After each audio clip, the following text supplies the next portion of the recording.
সুপ্রিয় শিক্ষার্থী, সকলকে শুভেচ্ছা।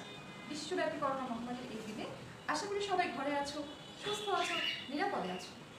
দীর্ঘ ছুটির এই অবসরে সবাই কি বাড়িতে অলস সময় পার করছো, নাকি বইটুই খুলছো? বইটুই কিন্তু খুলতে হবে, পড়াশোনা চালিয়ে যেতে হবে, কারণ কলেজ খোলা মাত্রই শুরু হয়ে যাবে পরীক্ষা। আর আমার প্রিয় শিক্ষার্থীদের সহযোগিতার জন্য আমি গ্যালারি হিসেবে প্রভাষণ ইসলামের ইতিহাস ও সংস্কৃতি বিভাগ, আদর্শ মহাবিদ্যালয় দিনাজপুর আজ এসেছি আমাদের অনলাইন ক্লাস আদর্শ কলেজ ক্লাসরুমে। তো চলো শুরু করা যাক। আমি আজকে উচ্চ মাধ্যমিক শ্রেণীর ইসলামের ইতিহাস ও সংস্কৃতি প্রথম পত্র পড়াবো। তো সবাই বসে পড়ো, বই নিয়ে সাথে রাখবে একটি কলম এবং খাতা, কারণ আমি বক্তব্যের মাঝে মাঝে কিছু ফুটনোট দেবো যেগুলো তোমরা তুলে রাখবে। এগুলো তোমাদের জ্ঞানমূলক প্রশ্নের জন্য প্রয়োজন হবে। আমি ইসলামের ইতিহাস প্রথম পত্রের ৪র্থ অধ্যায় পড়াবো। আমাদের এই অধ্যায়ের শিরোনাম রয়েছে উমাইয়া খিলাফত ৬৬১ থেকে ৭৫০ খ্রিস্টাব্দ। উমাইয়া খিলাফত ৬৬১ থেকে ৭৫০ খ্রিস্টাব্দ। The Umayyad Khalifa 661 to 750 AD. The Umayyad Khilafat 661 to 750 AD. অর্থাৎ উমাইয়াদের ৯০ বছরের ইতিহাস। সিরিয়ার গভর্নর আমির মুয়াবিয়ার হাত ধরে ৬৬১ খ্রিস্টাব্দে এই খিলাফত প্রতিষ্ঠিত হয় এবং ৭৫০ খ্রিস্টাব্দে উমাইয়া খলিফা দ্বিতীয় মারওয়ানের পতনের মধ্য দিয়ে এই বংশের পতন ঘটে। এই বংশে ৯০ বছরে মোট ১৪ জন শাসক শাসন করেন। আমি আবারও বলছি, ৯০ বছরে মোট ১৪ জন উমাইয়া খলিফা শাসন করেন। এই বিষয়টি তোমাদেরকে মনে রাখতে হবে। এবার চলো আমরা একটু জানি উমাইয়া কারা, কি ছিল তাদের পূর্ব ইতিহাস।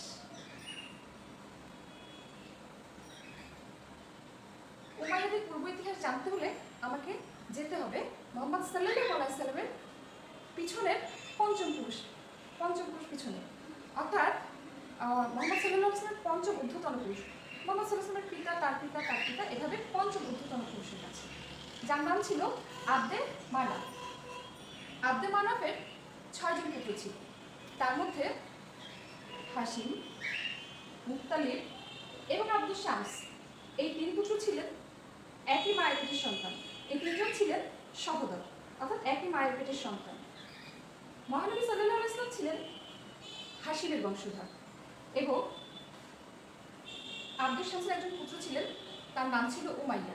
এই উমাইয়া বংশধরেরাই পরবর্তীতে বনু উমাইয়া বা উমাইয়া গোত্র হিসেবে পরিচিত পায়। তার বুদ্ধিমত্তা আর জ্ঞান পরিমায় সমৃদ্ধ হাশিম কুরাইশদের নিকট নেতা হিসেবে অধিক সমাদৃত ছিলেন, কিন্তু তার ভাতিজা উমাইয়া এই বিষয়টি পছন্দ করেন।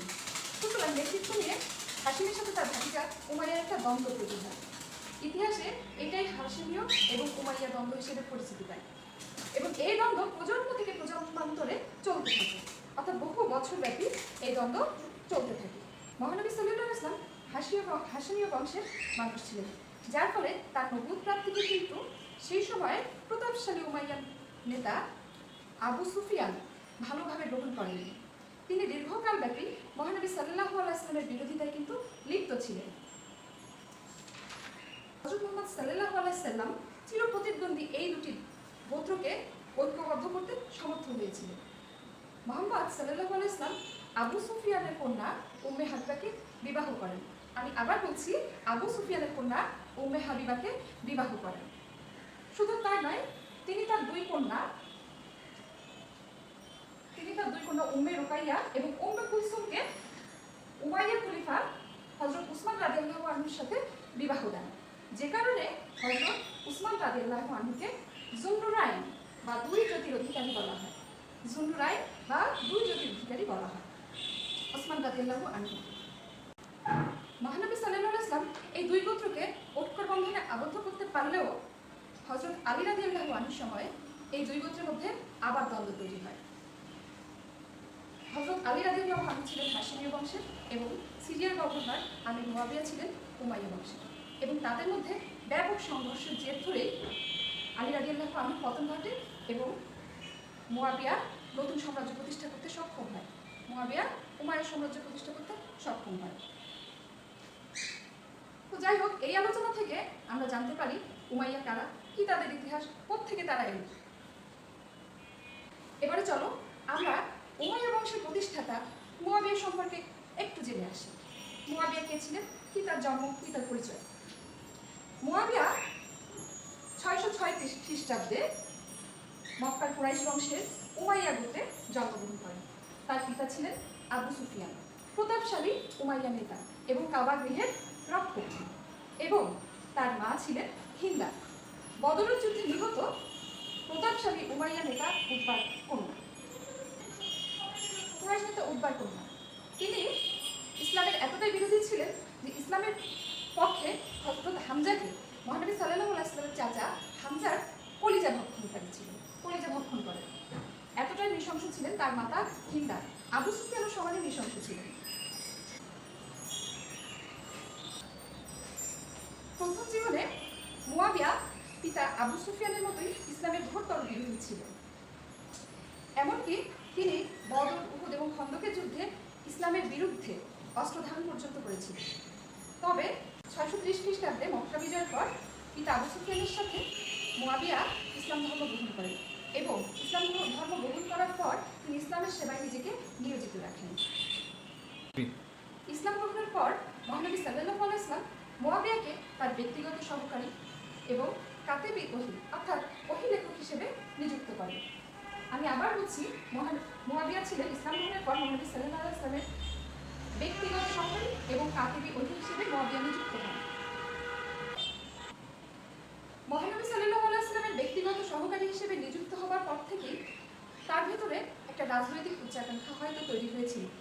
মহানবী সাল্লাল্লাহু আলাইহি ওয়াসাল্লাম একবার তাকে বলেছিলেন, রাজ ক্ষমতা গ্রহণ করলে জনগণের মঙ্গল করবে।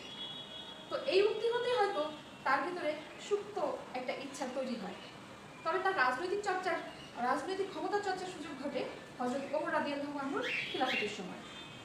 এই সময় তার ভাই ইয়াজিদ ইবনে আবু সুফিয়ান তিনি ইয়ারমুকের যুদ্ধে নিহত হন। ফলে খলিফা ওমর রাদিয়াল্লাহু আনহু তার ভাইয়ের স্থলে মুয়াবিয়াকে সিরিয়ার গভর্নর হিসেবে নিযুক্ত করেন এবং মুয়াবিয়া গভর্নর হিসেবে নিজেকে প্রমাণ করতে সক্ষম হন। তিনি স্বীয় যোগ্যতা এবং প্রতিভা পরিশ্রম দিয়ে খলিফা ওমর রাদিয়াল্লাহু আনহুর আস্থা এবং প্রশংসা অর্জন করেন। এছাড়া স্বীয় যোগ্যতা বলে তিনি সিরিয়াবাসীর প্রিয় ভাজন হয়ে ওঠেন। হযরত ওসমান রাদিয়াল্লাহু আনহুর সময়ে তিনি সিরিয়ার গভর্নর হিসেবেই বহাল থাকেন। তবে এই সময় তিনি নিজেকে আরও বেশি প্রমাণ করার সুযোগ পান, কারণ এই সময় তিনি কঠোর হাতে তার সেনাবাহিনী দিয়ে এই বাইজেন্টাইনদেরকে প্রতিহত করেন। শুধু তাই নয়, বাইজেন্টাইনদের প্রতিহত করার জন্য তিনি একটি ছোট ক্ষুদ্র নৌবাহিনীও তৈরি করেন। কিন্তু হযরত আলী রাদিয়াল্লাহু আনহু খিলাফত গ্রহণ করলে মুয়াবিয়া তার আনুগত্য অস্বীকার করেন। মুয়াবিয়া জানান, ওসমান রাদিয়াল্লাহু আনহুর হত্যাকারীদের বিচার না করা পর্যন্ত তিনি আলী রাদিয়াল্লাহু আনহুর আনুগত্য স্বীকার করবেন না। অন্যদিকে আলী রাদিয়াল্লাহু আনহু ক্ষমতায় এসেই কিছু প্রশাসনিক রদবদল করেন। তিনি বিভিন্ন প্রদেশের গভর্নরদেরকে বদলি করেন এবং পদচ্যুত করেন। মুয়াবিয়ার অধ্যত্বপূর্ণ এই আচরণের জন্য আলী রাদিয়াল্লাহু আনহু মুয়াবিয়াকে সিরিয়ার গভর্নর থেকে পদচ্যুত করবার নির্দেশ দেন, কিন্তু মুয়াবিয়া এই নির্দেশ অমান্য করেন এবং অধ্যত্বপূর্ণ আচরণ করেন। বরং উল্টো তিনি ওসমান রাদিয়াল্লাহু আনহুর রক্তে রঞ্জিত জামা এবং তার স্ত্রীর কর্তৃত্ব অঙ্গুলি জনগণকে প্রদর্শন করে জনগণকে আলী রাদিয়াল্লাহুর বিপক্ষে ক্ষুব্ধ করে তোলেন, যার ফলে আলী রাদিয়াল্লাহু আনহু এবং মুয়াবিয়ার সাথে মধ্যে একটা বৈরী সম্পর্ক সৃষ্টি হয়। আর সে থেকেই শুরু হয়ে যায় এক যুদ্ধের পথ। আর সেই যুদ্ধটা ছিল ইতিহাসের একটা উল্লেখযোগ্য যুদ্ধ সংঘটিত হয় এই সময়।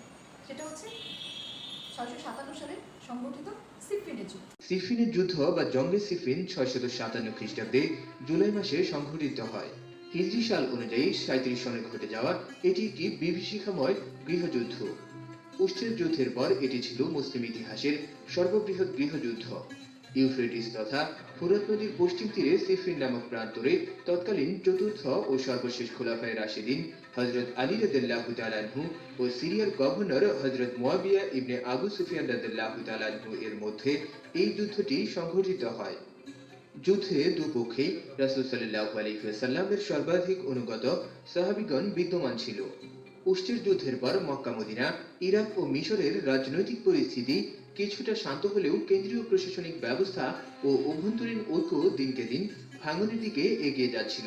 এরকম পরিস্থিতিতে কুফায় রাজধানী স্থানান্তর এবং প্রশাসনিক রদবদল দ্বারা খলিফা আলী রাদিয়াল্লাহু তাআলা আনহু স্থিতিশীল রাজনৈতিক অবস্থা প্রতিষ্ঠার চেষ্টা করেন। তিনি মুসলিম রাজ্যের স্থিতিশীলতা আনয়নে অধিক অগ্রাধিকার দেন এবং উসমান রাদিয়াল্লাহু তাআলা আনহু এর হত্যাকারীদের বিচার করার জন্য পরিস্থিতি কিছুটা স্বাভাবিক হওয়ার অপেক্ষা করছিলেন। কিন্তু এতে মুয়াবিয়া রাদিয়াল্লাহু তাআলা আনহু বেঁকে বসেন। তিনি মনে করেন আলী রাদিয়াল্লাহু তাআলা আনহু ইচ্ছা করেই উসমান রাদিয়াল্লাহু তাআলা আনহু এর হত্যাকাণ্ডের বিচার বিলম্বিত করছেন। এ কারণে তিনি সম্পূর্ণভাবে খলিফার বিরুদ্ধে চলে যান। এমনকি মুয়াবিয়া রাদিয়াল্লাহু তাআলা আনহু সিরিয়ায় নিজেকে খলিফা ঘোষণা করেন এবং জনগণ তার কাছে বায়াত গ্রহণ করে। এই অবস্থায় হযরত আলী রাদিয়াল্লাহু তাআলা আনহু ও মুয়াবিয়ার মধ্যে বেশ কয়েকবার পত্র বিনিময় হয়।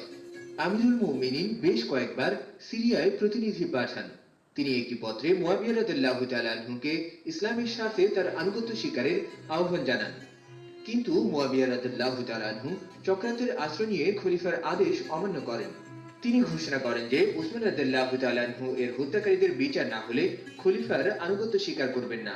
উপরন্তু তিনি শাহাদত বরণকৃত খলিফা হযরত উসমান রাদিয়াল্লাহু তাআলা আনহু এর রক্তে রঞ্জিত পোশাক ও তার স্ত্রী নাইলার কর্তিত আঙ্গুল জনসম্মুখে প্রদর্শন করে পরিস্থিতি ঘোলাটে করতে থাকেন। মুসলমানদেরকে একটি ভাতৃঘাতী যুদ্ধ থেকে রক্ষা করতে হযরত আলী রাদিয়াল্লাহু তাআলা আনহু এর প্রচেষ্টা শেষ পর্যন্ত ব্যর্থ হয় এবং সিফিনের যুদ্ধের প্রেক্ষাপট তৈরি হয়। এতক্ষণ আমরা 657 খ্রিস্টাব্দে আলী ও মুয়াবিয়া কর্তৃক সংগঠিত সিফিনের যুদ্ধের উপর একটি ডকুমেন্টারি ফিল্মের কিছু অংশ দেখলাম।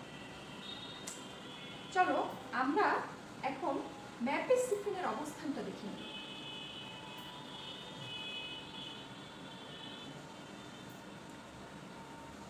সিফিন সিফিন হচ্ছে টাইগ্রিস নদীর পশ্চিম তীরে অবস্থিত সিরিয়ার একটি জায়গা।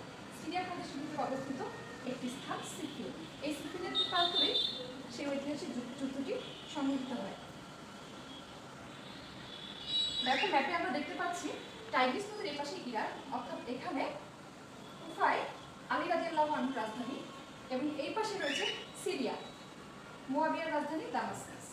দামাসকাস থেকে মুয়াবিয়ার বাহিনী সিফিনে পৌঁছায়। অন্যদিকে আলী রাদিয়াল্লাহু আনহুর বাহিনী ইরাক থেকে, কুফা থেকে সিফিনে এসে পৌঁছায় এবং এখানে সেই ঐতিহাসিক যুদ্ধটি সংঘটিত হয়। সিফিনের যুদ্ধ আসলে ছিল একটি অমীমাংসিত যুদ্ধ। তবে এই যুদ্ধটা ছিল মুসলমানদের জন্য অত্যন্ত অমঙ্গলজনক, কারণ দুপক্ষেই ছিল মুসলিম সৈন্য। এই যুদ্ধে আলী রাদিয়াল্লাহু আনহুর পক্ষে প্রায় 20,000 সৈন্য শহীদ হন। অন্যদিকে মুয়াবিয়ার পক্ষে প্রায় 40 থেকে 45,000 মুসলিম সৈন্য নিহত হন।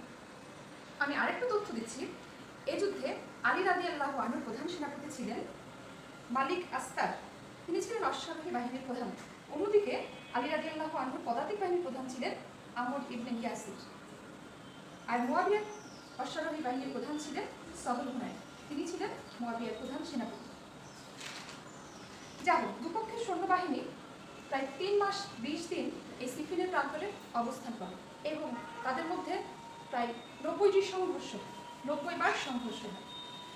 আলী রাদিয়াল্লাহু আনহুর বাহিনী যখন প্রায় জয়লাভের দিকে ধাবিত হচ্ছিল, সেই সময় মুয়াবিয়া তার উপদেষ্টা আমর বিন আল আসের পরামর্শে যুদ্ধ বন্ধ করার সিদ্ধান্ত নেয় এবং তারই সিদ্ধান্ত অনুযায়ী বা তারই পরামর্শ অনুযায়ী মুয়াবিয়ার অগ্রবর্তী বাহিনীর বর্ষার মাথায় কোরআন শরীফের পাতা বিদ্ধ করে দেওয়া হয় এবং তার বাহিনী চিৎকার করে বলতে থাকে, এখানে কোরআন শরীফের পাতা বিদ্ধ রয়েছে, কেবল কোরআনই পারে এই যুদ্ধের মীমাংসা করতে।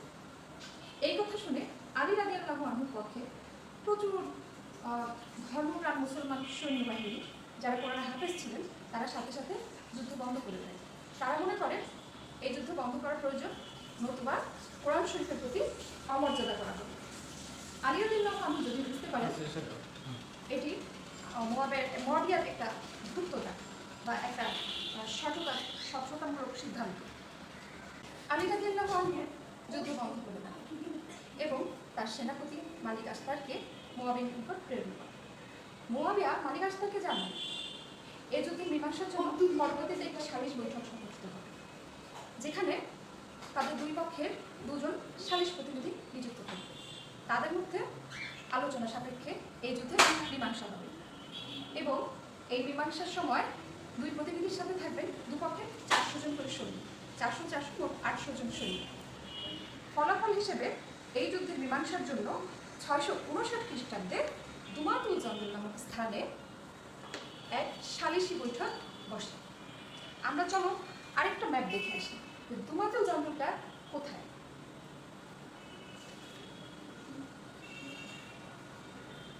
দুমাতুল জন্দল ঠিক এখানে। এটা হচ্ছে দামাস্কাস এবং কুফা। এটা এটা ফোরাত বা টাইগ্রিস নদী এবং তারপর পশ্চিম তীরে ছিল সিফিন। এবং দুমাতুল জন্দলটা হচ্ছে কুফা এবং দামেস্কের ঠিক মধ্যবর্তী একটি স্থান। এখানে সেই সালিশি বৈঠকটি অনুষ্ঠিত হয়। দুপক্ষের মধ্যে আলোচনা শুরু হয় এবং আলোচনায় যে সিদ্ধান্ত গৃহীত হয় সেটা হলো এরকম যে মুয়াবিয়া এবং আলী রাদিয়াল্লাহু আনহু দুজনকেই পদত্যাগ করতে হবে।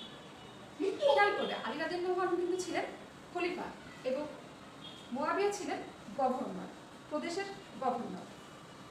তো যাই হোক, এই সিদ্ধান্ত অনুযায়ী প্রথমে আলী রাদিয়াল্লাহু আনহুর যে প্রতিনিধি তার নাম ছিল মুসা আল আশারি। মুসা আল আশারি প্রথমে উঠে দাঁড়ায় এবং তিনি সিদ্ধান্তের কথা জানান। তিনি সৈন্যবাহিনীর উদ্দেশ্যে জানান যে আমরা এই সিদ্ধান্ত উপনীত হলাম যে আলী রাদিয়াল্লাহু আনহুকে পদত্যাগ করতে হবে এবং আমি আলী রাদিয়াল্লাহু আনহুর পদত্যাগ ঘোষণা করছি।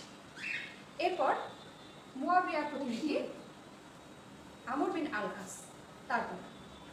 আল আস উঠে দাঁড়ান এবং তিনি সৈন্যবাহিনীর উদ্দেশ্যে জানান আমি আলী রাদিয়াল্লাহু আনহুর পদত্যাগ অনুমোদন করলাম, কিন্তু মুসলিম খিলাফত খলিফা শূন্য থাকবে, এটা হয় না, এটা মুসলিম জাহানের জন্য অমঙ্গলজনক। তাই মুসলিম খিলাফতের খলিফা হিসেবে আমি মুয়াবিয়াকে মনোনয়ন দিলাম। অর্থাৎ কথা ছিল দুপক্ষের পদত্যাগ করবে, কিন্তু মুয়াবিয়া পদত্যাগ করলেন গভর্নর পদ থেকে এবং মনোনীত হলেন খলিফা হিসেবে। অর্থাৎ এটা ছিল একটা ধূর্ততা বা সঠতামূলক বা প্রতারণামূলক মীমাংসা। সুতরাং এই মীমাংসা আসলে কোনো সঠিক মীমাংসা ছিল না, যার ফলে আলী রাদিয়াল্লাহু আনহুর পক্ষ থেকে প্রায় 12,000 সৈন্য এই মীমাংসার কথা শুনে আলী রাদিয়াল্লাহু আনহুকে ত্যাগ করে। ইতিহাসে যাদেরকে খারিজি বলা হয়। খারিজি শব্দের অর্থ দল ত্যাগ। এই খারিজিদের হাতেই কিন্তু পরবর্তীতে আলী রাদিয়াল্লাহু আনহু নিহত হন। দুমাতুল জন্দলের মীমাংসার পরপরই মুয়াবিয়া কিন্তু নিজেকে খলিফা হিসেবে বা আমিরুল মুমিনিন বলে নিজেকে ঘোষণা দিতে পারেন নাই। তবে তিনি ধীরে ধীরে ক্ষমতা বৃদ্ধি করেন। সিরিয়ার পাশাপাশি তিনি মিশর অধিকার করেন এবং মিশরেরও অধিকর্তা হয়ে ওঠেন। এর মধ্যে আলী রাদিয়াল্লাহু আনহু ছুরিকাঘাতে নিহত হন এবং আলী রাদিয়াল্লাহু আনহু নিহত হওয়ার পরে তার পুত্র ইমাম হাসান কুফায় ক্ষমতা গ্রহণ করেন। এই সময় মুয়াবিয়া কুফা আক্রমণ করেন, কিন্তু ইমাম হাসানের সৈন্যবাহিনীর মধ্যে একটা বিশৃঙ্খলা দেখা দেয় এবং তার প্রধান সেনাপতি কায়েস নিহত হন। ফলে ইমাম হাসান মুয়াবিয়ার সাথে সন্ধি করতে বাধ্য হন। তবে সন্ধির শর্ত এটা থাকে যে মুয়াবিয়া তার জীবিতকালে খলিফা হিসেবে নিযুক্ত থাকবেন এবং মুয়াবিয়ার মৃত্যুর পর খলিফা হিসেবে নিযুক্ত হবেন আলী রাদিয়াল্লাহু আনহুর দ্বিতীয় পুত্র ইমাম হুসেন। ইতোমধ্যে ইমাম হাসানকে বিষ প্রয়োগে হত্যা করা হয়। ইমাম হাসানের মৃত্যুর পর মুয়াবিয়া হয়ে ওঠেন মুসলিম জাহানের একচ্ছত্র অধিপতি। অর্থাৎ 661 খ্রিস্টাব্দে মুয়াবিয়া খিলাফত লাভ। খলিফা হিসেবে মুয়াবিয়া কেমন ছিল তার শাসন ব্যবস্থা, কি কি সংস্কার সাধন করেছেন তার শাসন, তার রাজ্য কতটা সম্প্রসারিত হয়েছে, আমরা এসব কিছুই জানবো আমাদের পরবর্তী ক্লাসে। সে পর্যন্ত সবাই সুস্থ থাকো, নিরাপদে থাকো।